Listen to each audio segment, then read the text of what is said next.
Bismillahirrahmanirrahim. Assalamualaikum warahmatullahi wabarakatuh. Saya Yufi Indiani dengan NIM 2030106444 dari kelas Tadris Biologi 3B dengan dosen pengampu Dwi Rini Kurnia Fitri MSI pada mata kuliah Ekologi Tumbuhan. Nah, kali ini saya akan membahas mengenai hubungan antara vegetasi dan faktor lingkungan, yaitu tanah. Yang pertama, pengaruh ketinggian. Pada pH tanah dipengaruhi oleh ketinggian tempat. Semakin tinggi tempat pH tanah, semakin menurun. Hasil ini sejalan dengan penelitian Salik Ram pada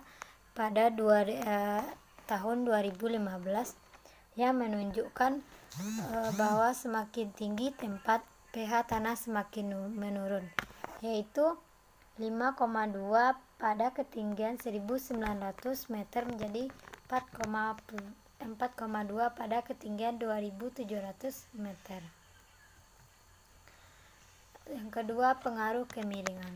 Kemiringan lereng merupakan faktor yang perlu diperhatikan sejak dari penyiapan lahan pertanian, usaha penanamannya, pengambilan produk-produk serta pengawetan lahan.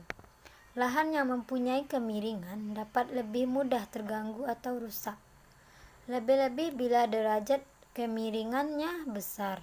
Tanah yang mempunyai kemiringan besar dari 15%.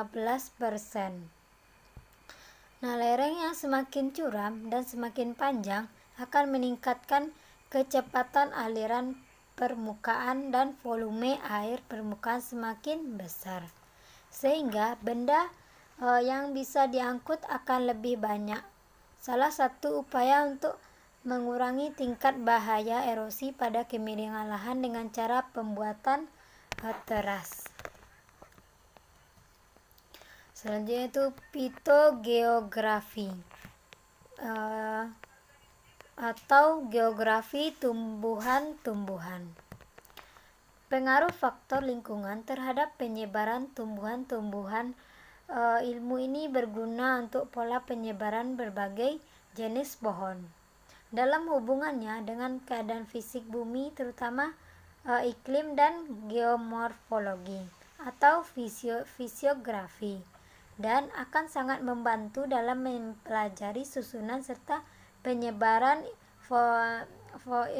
formasi hutan. Selanjutnya itu faktor edafik atau tanah. Tanah sendiri pengertiannya yaitu sangat beragam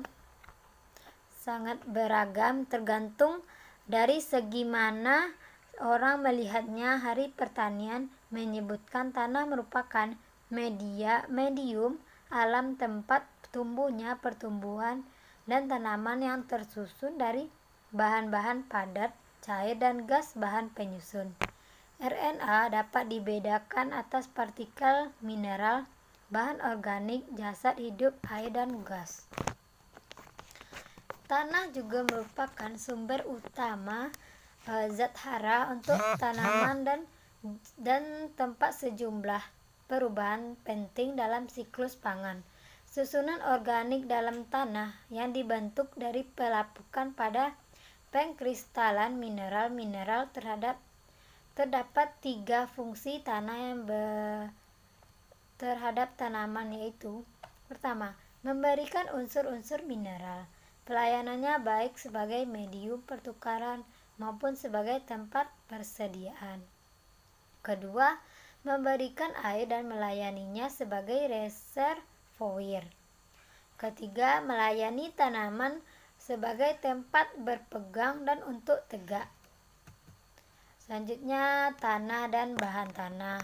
Nah, bahan penyusun tanah yaitu pertama, bahan mineral seperti pasir, debu, liat, unsur hara. Yang kedua, bahan organik, sisa-sisa makhluk hidup. Yang ketiga, jasad hidup, organisme tanah. Yang keempat, air. Yang kelima, udara atau O2, CO2, nitrogen, dan lain-lain.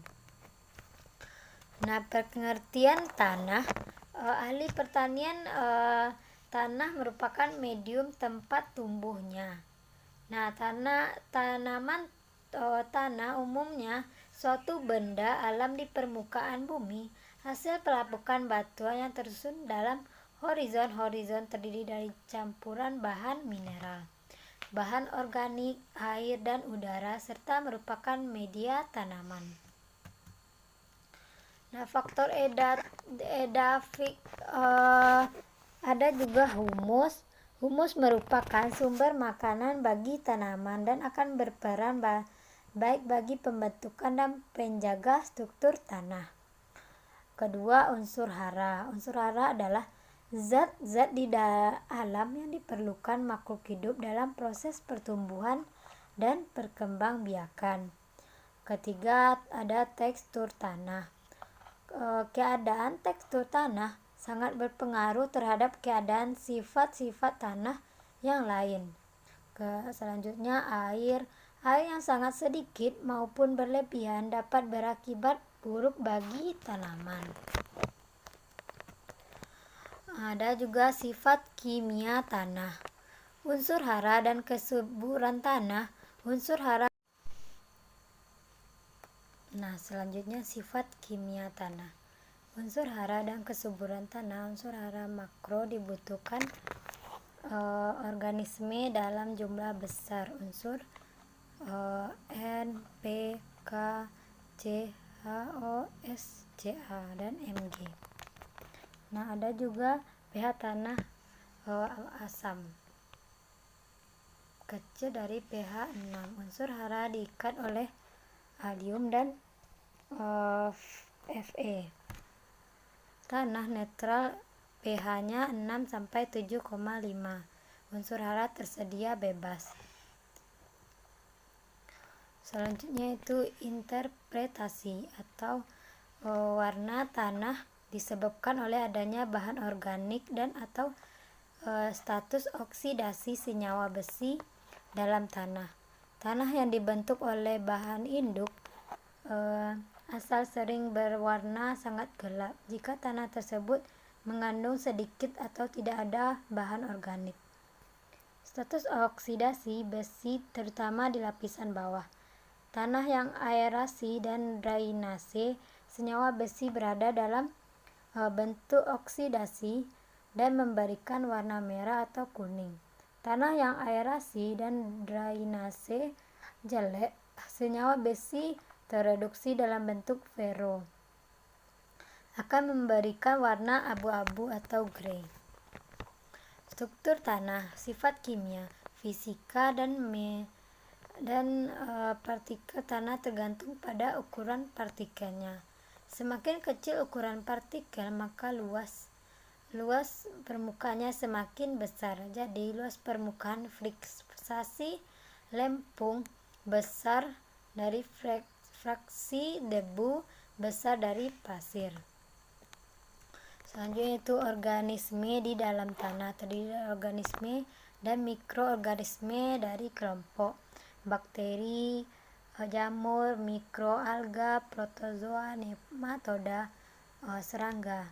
Tanah yang mengandung bahan organik mempunyai ventilasi baik suhu sesuai untuk pertumbuhan bakteri, pemikat nitrogen, dekomposer, dan mikroba adalah bagian dari tanah yang berperan dalam menentukan bentuk, sifat, dan tekstur tanah.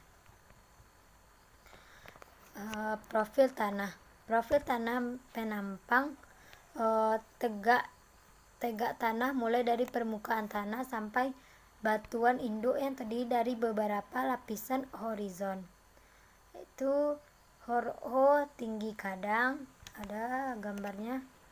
HORO tinggi kadang, OBO hitam permukaan tanah, ada HORA berkembang dari bahan mineral, warna lebih gelap dari HORB, dan HOR elevasi atau topsoil. HORC atau PM parent material subsoil, Horce material, dan bahan induk PR paren rok batuan induk. Nah, selanjutnya adaptasi tumbuhan terhadap jenis tanah. Kemampuan tanah untuk menyediakan unsur hara bagi pertumbuhan tanaman tanah subur dapat menyediakan unsur hara, air, dan udara dalam jumlah yang cukup dan seimbang. Kesuburan tanah dipengaruhi oleh sifat fisik, kimia, dan biologi. Tanah tingkat kesuburan kimiawi, kandungan unsur hara esensial, pH tanah, KTK, kejenuhan basa, kandungan bahan organik, petunjuk pemupukan adanya unsur bersifat racun bagi tanaman. Nah, itulah adaptasi tumbuhan terhadap jenis tanah. Baiklah, hanya sekian materi yang dapat saya sampaikan. Jika ada salah kata, saya mohon maaf. Saya sudah dengan wassalamualaikum warahmatullahi wabarakatuh.